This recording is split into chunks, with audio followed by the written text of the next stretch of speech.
J&K reorganisation act को amend किया जाने के लिए एक बिल रखा गया है 23 अगस्त को, अभी लास्ट मंथ में। उसमें यह कहा जा रहा है अगर कोई मिनिस्टर या फिर चीफ मिनिस्टर किसी ऐसे सेक्शन, किसी ऐसे इल्जाम में जेल में डाले जाएं जिसकी सजा 5 साल या 5 साल से ज्यादा हो सकती है और वो 30 दिन जेल में बिता दें, तो 31वें दिन ही will cease to be a minister और चीफ मिनिस्टर। तो एक नई चीज ऐड कर रहे हैं वो, और ये चीज सिर्फ वो J&K के लिए नहीं कर रहे, वो 130th कॉन्स्टिट्यूशन अमेंडमेंट बिल भी ला रहे हैं सारे ही यूटीज के लिए और सारे ही स्टेट्स के लिए।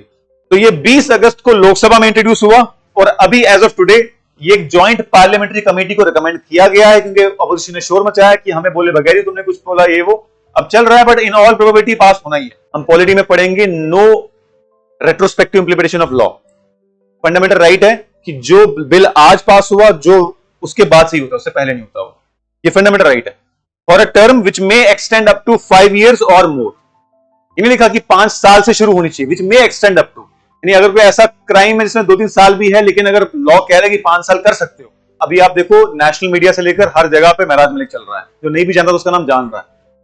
ऑल्दो PSA लगाना ये सही नहीं है, उसको सजा होनी चाहिए। उसने बहुत गलत बातें बोली हैं DC डोडा के खिलाफ, और वो DC डोडा जो है वो बहुत जेंटल आदमी है, मेरा कॉलेज का दोस्त है। He is a very simple person, मतलब बीइंग अ DC भी अगर अभी आप उससे मिलोगे आपको लगेगा नहीं कि मैं DC से बात कर रहा हूँ। Very simple person, down to earth. तो उसके खिलाफ ये बोलना कि तेरी दाढ़ी पे थूक है, तेरा बाप, तू दल्ला, तू नीच, ये कौन सी बात होगी करने वाली? किसी वो तो DC छोड़ो, आम इंसान को भी बोलोगे तो उसको सजा होनी चाहिए, वो तो डिफेमेशन है, तो करना चाहिए। लेकिन PSA लगाना गलत है। वो फिर चलो खैर अब जुडिशरी देखती। अब प्रॉब्लम PSA में ये नहीं कि जुडिशरी तक बातें नहीं पहुंचती, जुडिशरी तक बात पहुंची, जुडिशरी फ्री कर देगी, चलो ठीक है यार उसको ये सजा होगी, बट PSA नहीं। लेकिन PSA में विदाउट ट्रायल चला जाता बंदा, 2 साल तक ट्रायल होगा ही नहीं। बट एनीवे जब बाहर निकलेगा तो वो फिर हमेशा हमेशा के लिए बन गया उस एरिया का MLA। लेकिन अभी जो law and order situation Doda में हो रही, उसे लगता है कि शायद छोड़ देंगे उसको। अब ये भी मैं लिखवाता हूं कि फिर क्या होगा जब 30 दिन उसने बिता दिए ना, फिर प्रोसीजर ऑफ रिमूवल है। अच्छा 30 कंसेक्यूटिव डेज है, ऐसा नहीं कि 5 दिन अभी हुआ तो छूट गया, फिर 5 दिन और तो उसको ऐड करके बोल देंगे। वो 30 कंसेक्यूटिव डेज लगातार होना चाहिए। लिखिए प्रोसीजर फॉर रिमूवल क्या होगा। प्रोसीजर फॉर रिमूवल ये वाला जम्मू कश्मीर के लिए, लेकिन कॉन्स्टिट्यूशन अमेंडमेंट बिल 130 वो सबके लिए, वो ऑल ओवर नेशनल लीडर पे कर रहे हैं, सबके लिए कर रहे हैं, सिर्फ J&K के लिए नहीं कर रहे। हाँ, क्योंकि J&K अब एक सेपरेट यूटी बनाएगी ना। मैंने बताया ना कि J&K के लिए सेपरेट क्यों करना पड़ रहा है, क्योंकि पहली बार ऐसा हुआ कि स्टेट को यूटी में डिमोट किया गया, तो ये स्पेशल केस ऑफ यूटी है।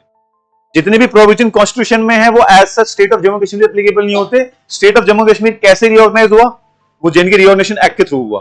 तो वो जो लिंक है कॉन्स्टिट्यूशन का J&K यूटी से, वो वाया दिस एक्ट है। अगर J&K यूटी को चेंज करना है कुछ भी तो इस एक्ट के थ्रू ही होगा। हाँ बिल्कुल, फिर से जम्मू कश्मीर भी लगेगा बिल्कुल। फिर ये बात अलग है कि J&K गवर्नमेंट का एडवोकेट जनरल जाके सुप्रीम कोर्ट में लड़ाई लड़े कि यार हमारे को इंडिफरेंटली क्यों ट्रीट किया जा रहा है, तो फिर वहां सुप्रीम कोर्ट रिलीफ देगा। लेकिन कर सकते हैं, देखो लॉ तो कोई भी पास कर सकता है पार्लियामेंट, वो तो बात की बात है कि जुडिशियल रिव्यू में आके सुप्रीम कोर्ट को स्ट्राइक डाउन करे, लेकिन लॉ तो पास कोई भी कर सकता है। देखो बाईपास तो किया ही उन्होंने J&K को, उसमें क्या डाउट है। जो कॉन्करेंस ऑफ कॉन्स्टिट्यूएंट असेंबली को मान लिया कॉन्करेंस ऑफ गवर्नर, उस पर फिर वो तो रिलीफ मिलता ही मिलता है वो। हाँ, अब ये बात अलग है कि अगर कोई पीला पंचा चला दिया किसी ने, यार स्टेट ने स्टे बोल दिया, कोर्ट ने स्टे बोल दिया कि यार ये इसकी बिल्डिंग है, इसको तोड़ नहीं सकते आप, उन्हें फिर भी तोड़ दिया। अब जो चीज टूट गई उसमें या तो रिलीफ मिलेगा उस बंदे को, या अगर वो लैंड इलीगल है तो फिर वो बड़ा लीगल लिम्बो बन जाता है, फिर रिलीफ मुश्किल हो जाता है। स्टेट लैंड में आता है ना फिर वो। अगर स्टेट लैंड पे आपने लेंटर डाल दिया तो स्टे मिल सकता है आपको, लेकिन अगर स्टे मिलने के बाद भी पुलिस ने तोड़ दिया, फिर बोलेंगे सर मिसकम्युनिकेशन हो गई थी, हमने तो बोल दिया था लेकिन पीला पंचा चला गया था। फिर वो बहानेबाजी होती गवर्नमेंट की। गवर्नमेंट के पास बड़े सारे डिस्कशन है। आपने वो मूवी देखी है, क्या नाम है उसका यार, वो LLB, क्या नाम है उसका, जॉन LLB।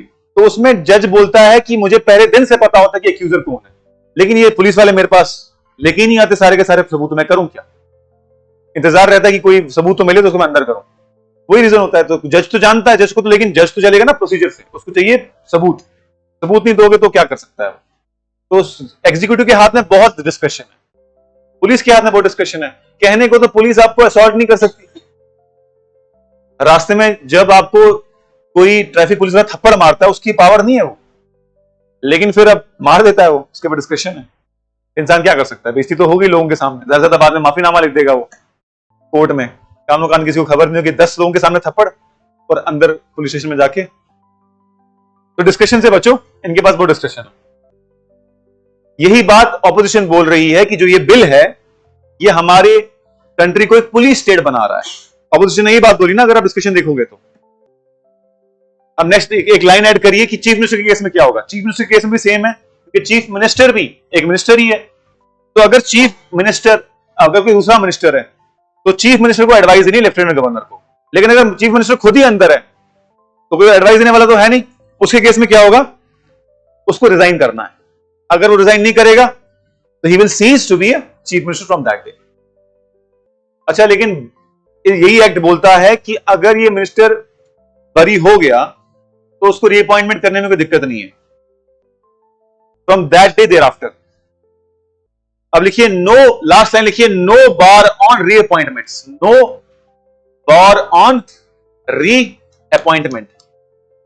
पढ़ाई के साथ हैवी स्क्रोलिंग एडिक्शन हो गई है, ये बात तो है। ये सभी, आप मानो ना मानो, आप सभी किसी हद तक सोशल मीडिया एडिक्ट हैं। तो इसके लिए ये कोई मतलब मजाक की बात नहीं है। आप कोई भी नियरेस्ट रिहेबिलिटेशन सेंटर विजिट करें। हर जगह पर सरकार ने किए हुए हैं, जैसे कि पुलिस डी एडिक्शन सेंटर है, तो ये भी एक किस्म की एडिक्शन है। उसमें आपको एक तो एप्स होती हैं आपके मोबाइल पे जो आपके लॉक कर देती है, जो भी ऐप आप बोलोगे। अगर आपने मान लो इंस्टाग्राम का टाइम रखा है 1 घंटा दिन का, तो वो 1 घंटा जैसे ही खत्म होगा वो लॉक हो जाएगी ऐप। लेकिन फिर आप अनलॉक भी कर सकते हो, ऐसा भी कुछ नहीं है कि आप अगले दिन ही अनलॉक होगा वो। तो एडिक्शन है, एडिक्शन का जो है वो प्रॉपर इंटरवेंशन से ही होगा, मेडिटेशन से होगा। ये एडिक्शन मुझे लगता है कि हम में से कोई भी नहीं जो नहीं होगा। मैं भी अपने आप को मानता हूं कि एडिक्शन तो है ही, और स्पेशली ऐसे इंसान के लिए जो पढ़ाई कर रहा है, जिसको मोबाइल यूज करना ही है देखने के लिए, सर्च करने के लिए, वीडियो देखने के लिए, तो उनके लिए तो मुश्किल है, वो मोबाइल ही छोड़ सकते हैं। या तो ऐसा इंसान बोले मैं मोबाइल हाथ ही नहीं लगाऊं, या फिर मैं स्मार्टफोन ही ना रखूं, वो तो पॉसिबल नहीं है आप लोगों के लिए। वीडियो डिवाइस तो वहीं से होगी, ऐप तो वहीं से होगा। तो एडिक्शन के लिए किसी प्रोफेशनल से मिलना जरूरी है, साइकियाट्रिस्ट वगैरह से, थोड़ा बहुत फर्क पड़ जाता है उससे।